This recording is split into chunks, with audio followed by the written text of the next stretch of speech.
a new member of the committee, the first farm bill here in the Senate. It's interesting. I know that I've always said Michigan has more diversity crops than any other state, so we have to pay attention to every page of the farm bill. I think Senator Boozman, it's fair to say, has to pay attention to rice, rice, rice. And so he is a strong, strong advocate. We know we got some more work to do with you, and we will, and we're grateful for your hard work. Well, thank you, Madam Chair, and we do appreciate, and I want to echo what's been said about your hard work and the ranking member's hard work, and then also your patience. Senator Baucus alluded to and many others, the phone calls, the emails, the grabbings on the floor, and stuff. And again, we do appreciate you and the ranking member for putting up with us and trying to address our needs. The other thing I think we have to recognize is your staff and the ranking member staff, but also as I look around the room and I see all of our staffers sitting here with bags underneath their eyes, we really do appreciate their hard work. The nation truly has a very diverse fabric of agriculture with a variety of different risks, and writing a farm bill that serves as a safety net for all crops and regions certainly is no easy task.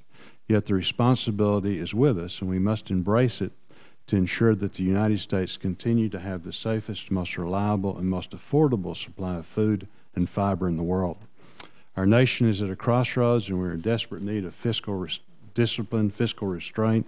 I'm pleased that the Farm Bill includes important reforms, reduces spending by more than is required of this committee, and eliminates duplicative or obsolete government programs to ensure that we are getting the most out of every dollar we invest in agriculture.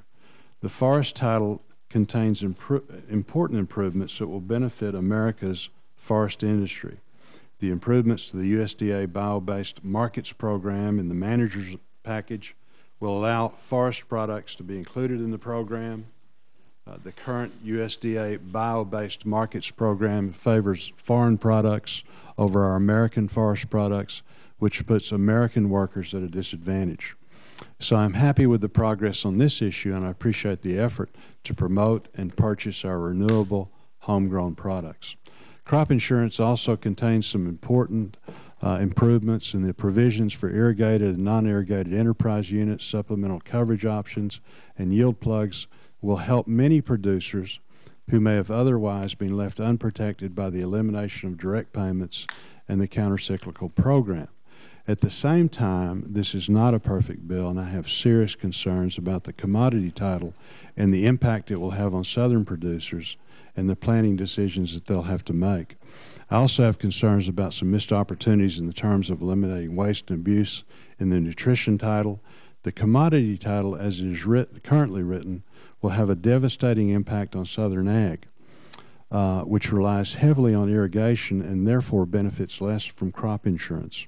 Furthermore, the new revenue plan is designed to augment crop insurance, so this new program leaves gaping holes in the Southern safety net. Even with the reference price, the revenue plan may not be even strong enough for our farmers to actually get operating loans.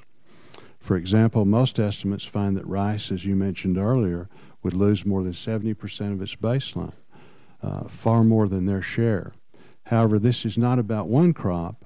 One size simply doesn't fit all, and we have other crops in a similar situation. I'm very concerned that this proposal is couched in the assumption that we will continue to have these high commodity prices. A revenue plan is attractive when prices are high, but I'm not sure there's anything in this plan that protects producers from a multi-year price decline, and an untested one-size-fits-all program with no producer choice could leave many producers vulnerable in a very tough situation. Throughout this process, I've said that anything that goes too far in any direction can violate the core principles of the effort. I'm afraid that this commodity title does that in its current form, as others have alluded to. It's my opinion that we could have done more to eliminate waste and abuse in the nutrition title and ensure that we're getting the most out of these investments, that they are in fact going to the neediest among us.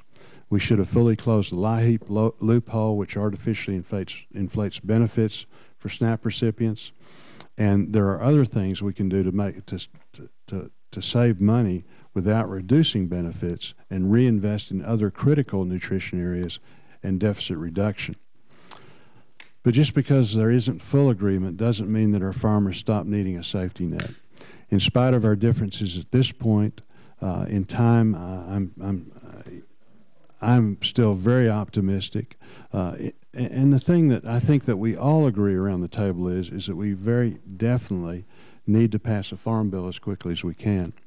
I know that with your leadership in the chair and the ranking member, and with all the members of this committee working together to give up their fair share and get back what they need, we can build the consensus necessary to usher a farm bill through the legislative process and see it signed into law this year.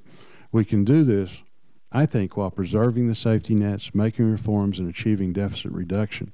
I'm confident that we can craft a bill that we were all proud of, and I look forward to continuing to work with the chair and ranking member and